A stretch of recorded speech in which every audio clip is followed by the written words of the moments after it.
warahmatullahi wabarakatuh. Om Swastiastu, Namo Buddhaya, salam kebajikan, salam sejahtera untuk kita semua. Rahayu, Sampurasun.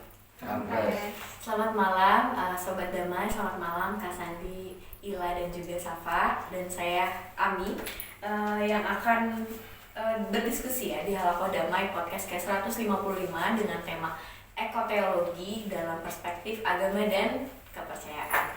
Nah, sebelum kita diskusi, izinkan aku dulu untuk menjelaskan kemitraan dari Halako Damai, yaitu ada Program Integritas Terbuka RSCG Indonesia, ada Fakultas Filsafat Universitas Katolik Parahyangan, lalu ada Prodi Studi Agama-Agama S1, S2, dan S3 Sunan Gunung Jati Bandung, ada CPCRS Fakultas Filsafat Unpar, lalu Praktik Profesi Mahasiswa PPM UIN Bandung, dan dari Fakultas Usuluddin Sunan Gunung Jati Bandung. Oke, Sobat Damai, dukung kami juga di Instagram @halako_damai dan di YouTube kami Halako Damai. Ada juga jurnal kami Integritas Terbuka, Jurnal Peace and Interfaith Studies.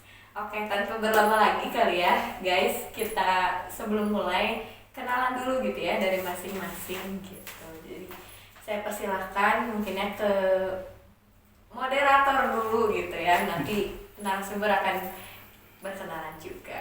Halo Sobat Damai, perkenalkan nama saya Safa Pratama Saputra. Saya dari Prodi Studi Agama-Agama, asal saya dari Bandung. Bisa dipanggil? Safa. Oke, Safa. Halo semuanya, nama aku Ila Ridwan Himawati, biasa dipanggil Ila. Aku dari Universitas Sunan Gunung Jati Bandung. Aku dari Tangerang. Oke, sekarang narasumber spesial kita ada Kak Sandi Ruswanda ya, dari dosen UIN juga. Mari Kak Sandi diperkenalkan diri. Ya, selamat kenal semuanya.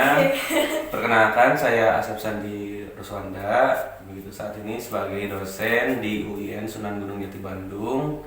S1-nya di Studi Agama-Agama UIN Sunan Gunung Jati Bandung. S2-nya di CRCS UGM. Sekarang sedang mengambil doktoral di antropologi Unpad ya, Universitas Pajajaran, bukan Pangeran Diponegoro ya.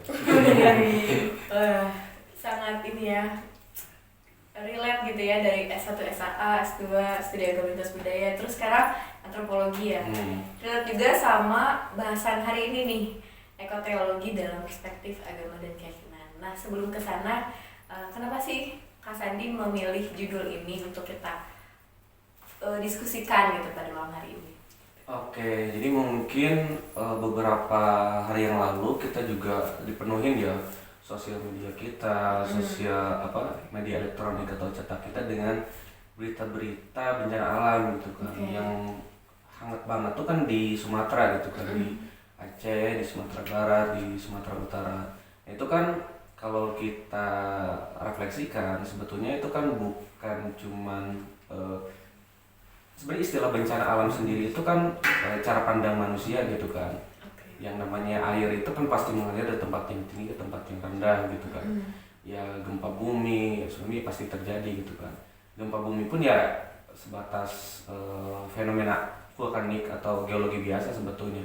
Yang bikin rusak tuh kan bangunan kita gitu kan, yang tidak dalam tanda petik bersahabat dengan lingkungan kita begitu. Beberapa penelitian terakhir juga menunjukkan bahwa iklim bumi itu makin panas gitu kan. Kemudian suhu permukaan laut gitu kan, mungkin teman-teman juga lihat di berita gitu kan, di Jakarta Utara itu hampir menyamai tanggulnya gitu kan. Itu dampak dari apa? Ya dampak dari kerusakan atau krisis iklim gitu kan. Nah, kenapa ekoteologi begitu kan? Jadi karena ekologi ini adalah masalah bersama, maka yang nanganin diri juga harus bareng-bareng gitu kan. Nah, agama nggak boleh lepas tangan gitu kan, karena ini adalah problem bareng-bareng. Agama juga bisa hadir memberikan solusi-solusi gitu kan, memberikan alternatif cara pandang terhadap penanganan krisis ini gitu kan. Karena percaya atau nggak percaya krisis iklim, suka atau nggak suka krisis iklim, ya krisis iklim akan berdampak ke kita gitu kan. Kayak tadi misalkan orang yang mencinta lingkungan atau orang yang tidak mencinta lingkungan, kalau banjir ya semuanya juga kena gitu kan. Makanya ini perlu upaya bersama gitu. Itu paling. Bu Ami. Oh jadi Bang. Oke, iya ya. Dari latar belakang masalah kita dilihatkan pada fenomena bencana alam yang belum ditetapkan juga sebagai bencana gitu ya. Tapi mungkin dari sini juga kita bisa melihat gitu ya, banyak sebab yang patut disalahkan gitu kan.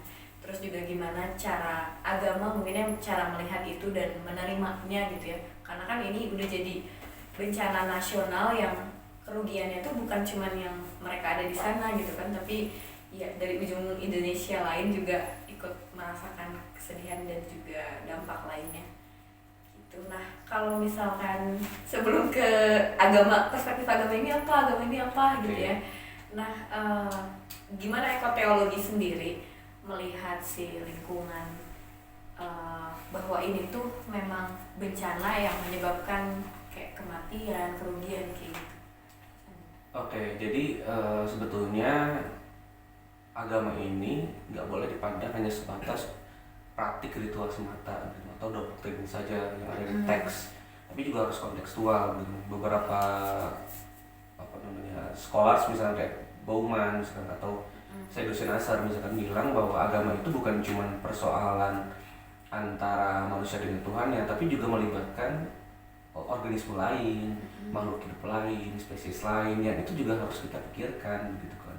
Nah, ketika terjadi bencana alam itu kan yang merusak dalam tanda petik adalah kita gitu kan. Karena kalau kita belajar misalkan dulu di IPA, puncak rantai makanan kita gitu kan.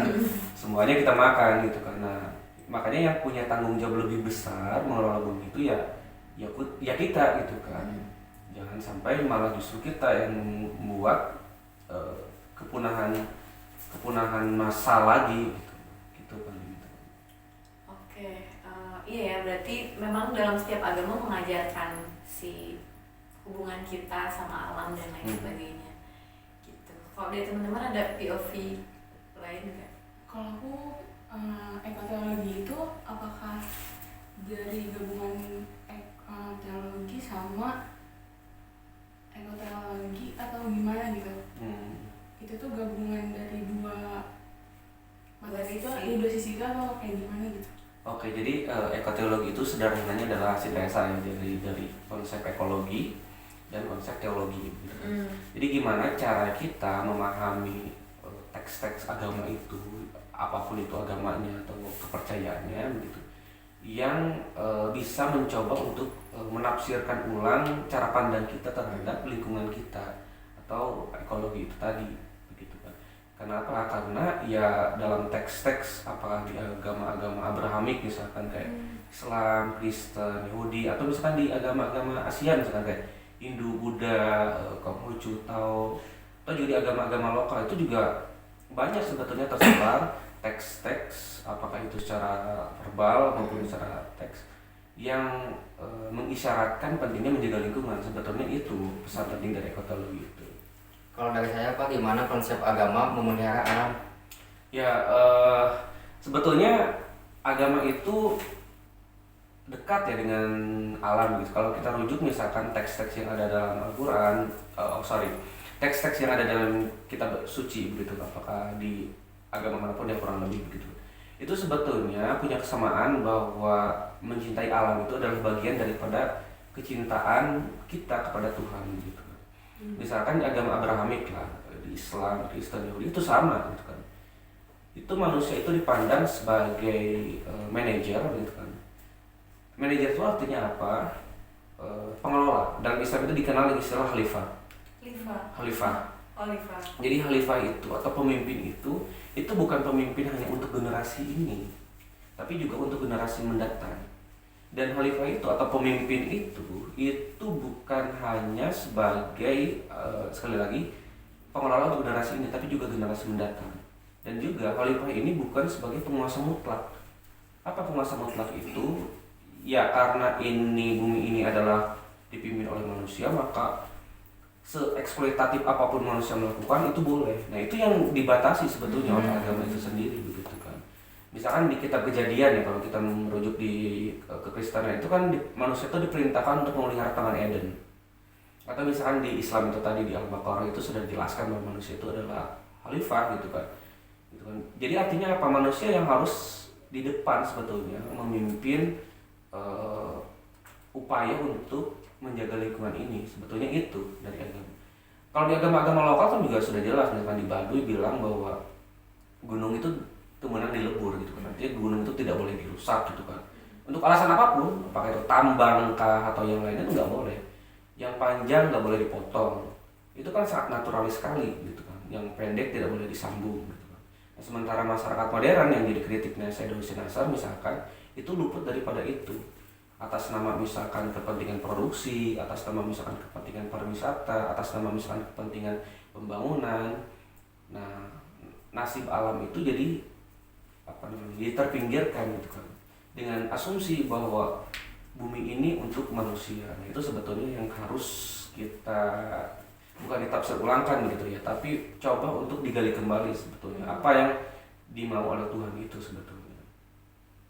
Benar-benar, aku jadi ingat kayak ya beberapa waktu lalu gitu ya, banyak momen salah satu pemuka agama atau orang yang tokoh agama gitu bilang kalau alam ini memang bisa dimanfaatkan gitu ya untuk kita, untuk melanjutkan kehidupan gitu kan. Terus Menteri Agama pakai ekoteologi dalam visi atau misinya itu, karena berlandaskan lingkungan tuh emang harus dijaga juga sama agama, tapi kan mungkin paradoksnya yang lain tuh memanfaatkan bahkan mengeksploitasi alam gitu ya, dan mengeruk terus-terusan yang akhirnya kelepasan gitu sampai akhirnya bencana dan merusak semua orang gitu, bukan cuma alamnya aja tapi hewannya, tapi orangnya dan lain sebagainya. Terus gimana kalau menurut Kak Sandi ya dalam melihat keparadoksan itu? Oke, jadi kayaknya saya tahu deh yang dimaksud Ami yang ngomong itu ya. Jadi begini memang, katakanlah ya, penggunaan material di alam semesta ini untuk kepentingan manusia itu sebenarnya boleh gitu kan. Ya ada orang yang menyebut bahwa zero mining itu tidak mungkin. Itu memang betul sebetulnya. Tapi yang jelas kalau dalam wawancara itu ya, itu yang jelas bahwa teksnya betul, tapi konteksnya salah. Yang bersangkutan kan ngomong saat orang-orang lagi kelaparan, lagi rumahnya kebanjiran, ini gimana nggak marah gitu kan? Mandi susah gitu kan, rumah hilang, ada orang ngomong gitu kan, pasti orang tersinggung gitu. Marah ya. Nah sebetulnya kan zero mining sendiri itu boleh gitu kan. Iya. Nah misalkan Safa berangkat haji itu kan pasti naik pesawat kan. Nah pesawat itu kan materialnya pasti ya harus ditambang gitu. Nah cuman manusia itu kan harus dibatasi dengan maqasid syariah kalau dalam Islam itu ya, dan disebut dengan maqasid syariah. Apa sih maqasid syariah itu? Maqasid syariah itu sederhananya adalah public interest, kepentingan umum. Lebih banyak mana nih masalah atau mudaratnya, kemanfaatannya atau kecelakaannya. Jadi kalau misalkan segini cukup ya udah segini aja, jangan ditambah-tambahin jadi segini atas nama misalkan keuntungan atau yang lainnya. Nah Kementerian Agama sebetulnya sekarang tuh ini keren banget ya, maksudnya tanpa merendahkan Menteri Agama sebelumnya, tapi saya pikir bahwa Menteri Agama saat ini adalah Menteri Agama paling progresif gitu ya. Karena bisa membangun isu ekoteologi ke dalam kebijakan gitu. Selama ini kan ekoteologi berkembang di akademisi, di kampus, di aktivis, gitu betul. Ya. Tapi ketika ekoteologi dibawa kebijakan kan dampaknya jadi banyak gitu kan. Kemenag itu kemarin beberapa bulan atau akhir tahun lalu ya, itu nulis tentang trilogi kerukunan gitu. Kerukunan dengan Tuhan, kerukunan dengan sesama manusia, dan kerukunan dengan alam itu tadi. Jadi bagaimana juga manusia harus membangun hubungan yang interdependence kan. Ya kita nggak bisa sholat kalau musola kita, tempat ibadah kita misalkan kebanjiran kan.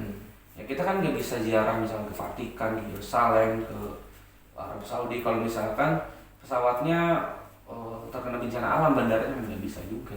Jadi menjaga alam itu ya sebetulnya menopang keberlanjutan agama itu sendiri. Itu Tehami. Gimana? Kalau dari tadi cerita yang tadi pasti ada eksploitasi kan. Makna dari eksploitasi itu yang kayak gimana Pak? Sebetulnya eksploitasi itu kan sederhananya itu ya pengambilan ya sumber daya alam gitu kan. Kadang-kadang secara sporadis atau sederhananya tidak terstruktur lah begitu. Nah, kurang beruntungnya kalau di negara kita itu kan ya begitulah, pengawasannya mungkin kurang ketat ya. Jadi misalkan yang diperlukan misalkan segini, terus kita kan dieksploitasinya segini. Itu pertimbangannya yang paling sederhana adalah kalau kita belajar ekonomi dulu itu kan supply and demand gitu kan. Misalkan AMI punya perusahaan A gitu kan. Sebenarnya udah selesai segini, tapi ini orang masih minta kan pasarnya. Apalagi kan harganya mahal gitu kan. Itu kan pasti kalau dari kacamata korporasi ya menguntungkan gitu. Jadi paradoksnya itu sebetulnya. Ya agama gak melarang orang untuk kaya, sama sekali enggak. Tapi agama juga membatasi kita supaya gimana kekayaan kita tuh tidak membuat orang lain miskin gitu kan. Itu aja sebetulnya. Yang miskin itu kan bisa alamnya, bisa orangnya.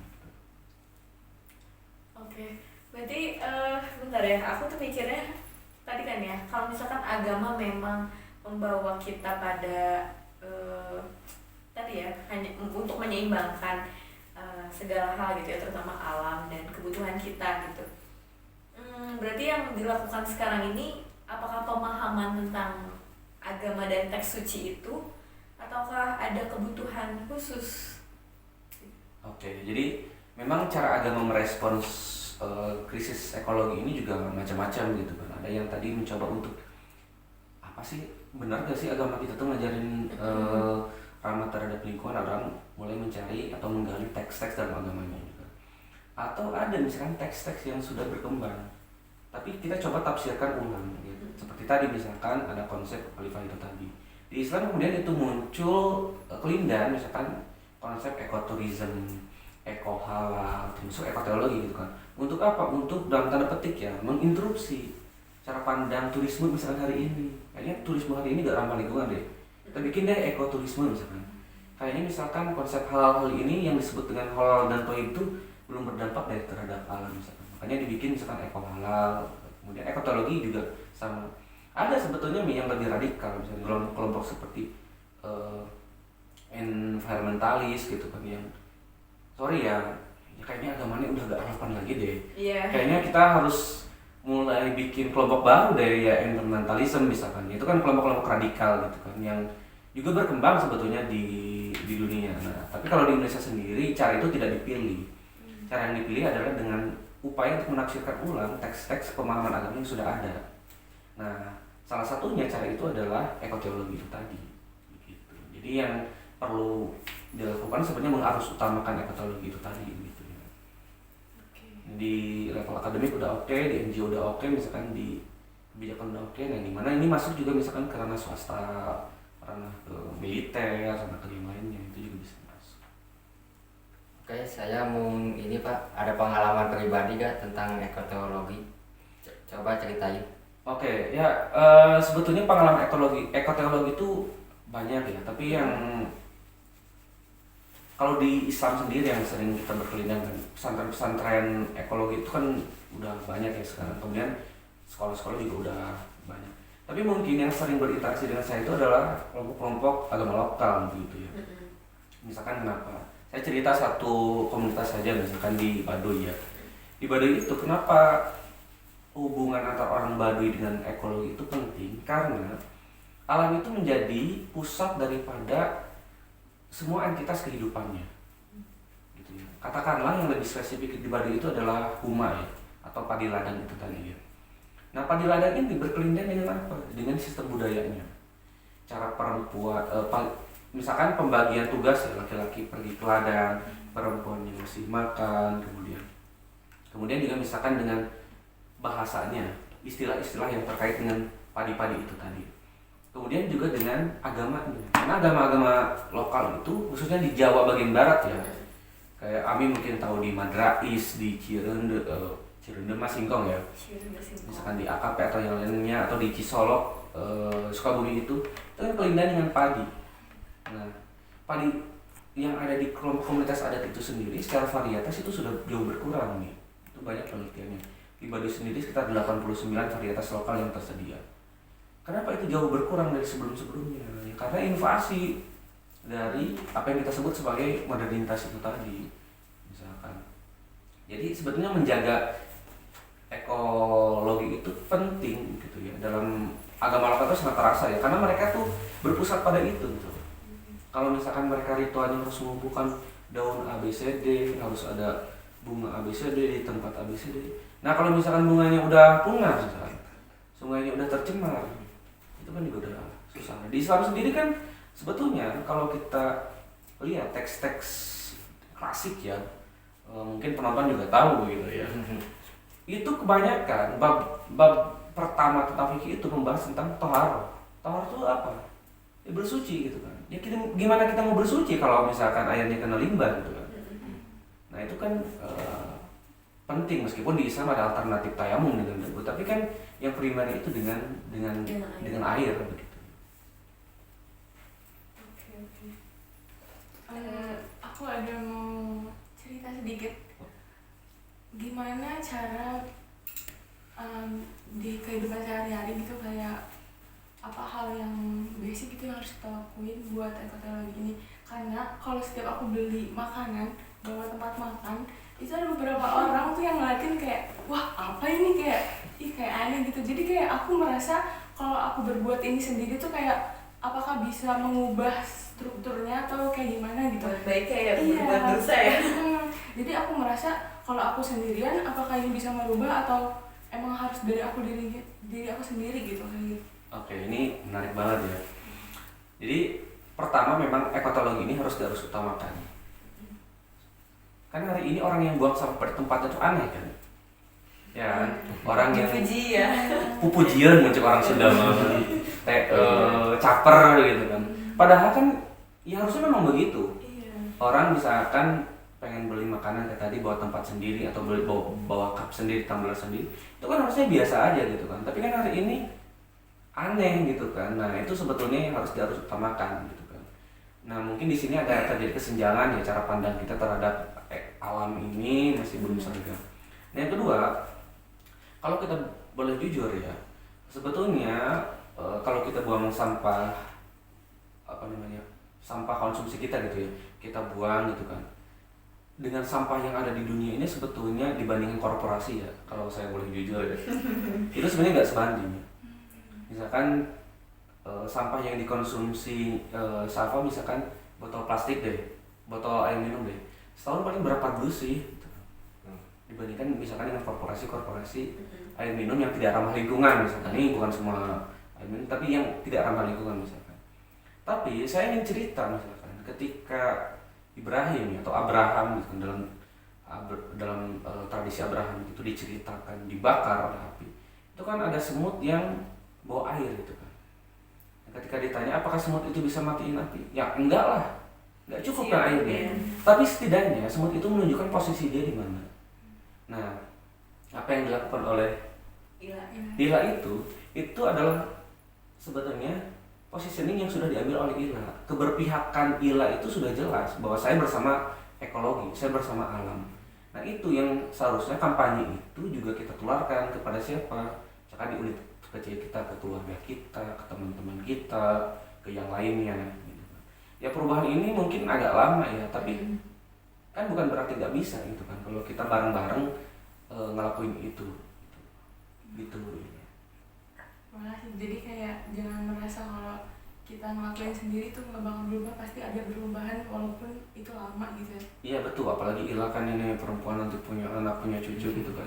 Nah nilai-nilai itu Ila yang harus Ila inkulturasi ke anak-anak Ila nanti, ke cucu-cucunya, ke suaminya, ke teman-temannya, supaya makin banyak lagi gitu kan orang-orang yang seperti Ila gitu kan.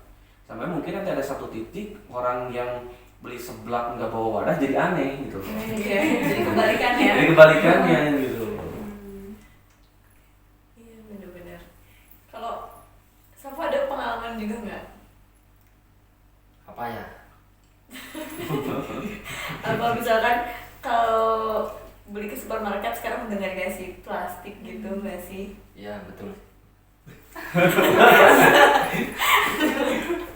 Iya ya. Ya aku juga jadi inget ya pengalaman aku juga sama di Jogja tuh udah nggak ada yang pakai plastik gitu, jadi kita nggak bisa kalau nggak bawa plastik kalau mau belanja. Terus tali rapi itu udah nggak ada deh, tali rami kayak gitu tuh banyak kayak hal yang aku shock gitu ya, perbedaan kayak gitu. Terus ternyata ini ya agak plot ke yang lain gitu ya. Kaitannya tadi yang agama lokal atau kepercayaan kayak memandang alam ini kan kayak ibunya gitu ya, kayak ibu bumi gitu ya, ekofeminism gitu ya. Ada nggak sih kaitannya dengan ekoteologi? Ya, jadi kan atau seperti apa? Jadi kan banyak ya di teks-teks musik, misalkan di semester lalu kan belajar agama Hindu, misalkan di Atharva Weda itu bilang kan bahwa bumi ini adalah ibu gitu loh. Makanya di Pulau Jawa ini yang apa namanya, karena lama kita kan leluhur kita menganut agama Hindu itu kan sampai hari ini mungkin pernah dengar ya istilah indung bumi bapa angkasa gitu kan, sampai hari ini gitu kan. Jadi menganggap bahwa gunung, hutan itu adalah sebagai ibu yang melahirkan kita, rahim kehidupan kita. Di semester ini misalkan juga belajar Buddha, misalkan ada ahimsa gitu kan. Ahimsa itu pantang untuk menyakiti gitu kan. Nah Buddha itu kan bilang bahwa hidup ini penderitaan gitu kan. Manusia tuh gak pengen menderita kan. Ya karena manusia gak pengen menderita, berarti kan semua juga gak pengen kan. Pohon juga gak pengen menderita kan, hutan juga gak pengen menderita, mata air juga gak pengen menderita. Nah, cara pandang itu juga kita yang harus aplikasikan ke kehidupan sehari-hari. Jadi ekotologi itu luas ya. Bahkan mungkin hari ini supaya lebih progresif seharusnya kalau saya bisa mengusulkan ceramah-ceramah agama tuh gimana jangan sampai terbatas ke isu-isu misalkan ritual saja, fikih dalam Islam hukum Islam.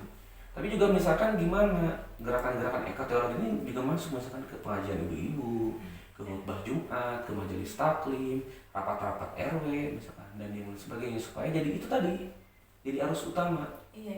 Jadi semua orang sadar bahwa kita ini dalam krisis, maka kita harus bareng-bareng menjaga alam kita. Oke, menarik sih. Ya, kayaknya emang harus jadi mainstream ya, jadi kebijakan, jadi hal yang dibawa sama para tokoh agama, para guru, dosen, atau ya diri sendiri tadi kalau kata Ila. Jadi kalau kita merasa kita secure, mungkin orang lain juga bisa merasa secure gitu. Oke, karena waktunya sedikit lagi ya Kak Sandi dan teman-teman. Terakhir kali ya, mungkin ada sedikit closing statement dulu dari teman-teman atau Pak Sandi boleh disampaikan kesimpulannya. Pada saya ini. Boleh. Oke, jadi mungkin sederhana saja begitu ya. Jadi agama itu tidak boleh kita pahami sebatas tadi ya ritual atau teks saja, tapi juga agama itu mengambil atau berdampak juga terhadap bukan hanya manusia tapi juga kepada organisme lain, spesies lain, makhluk lain begitu. Dan kalau kita lihat agama itu kan sebetulnya hanya ada dua entitas, pencipta dan selain yang diciptakan atau makhluk begitu dalam Islam itu. Nah makhluk itu siapa? Ya sama, manusia, hutan, hewan itu posisinya adalah makhluk. Karena kita sama-sama makhluk berarti kita harus sama-sama respect karena gak ada yang lebih tinggi, gak ada yang lebih rendah. Itu saja mungkin. Siapa? Ikut. Retweet gitu ya. Oke, nggak apa-apa. Dari teh Ami. Aku ngambil beberapa ini ya, menangkap beberapa hal gitu ya dari diskusi kali ini, bahwa agama itu sebenarnya bisa jadi sumber kebaikan gitu, sumber perevisian apa yang kita lakukan salah juga bisa gitu, bahkan memperbaiki ini semua gitu dengan cara tadi kata Pak Sandi mengarusutamakan ekoteologi, mengarusutamakan mencintai pada alam.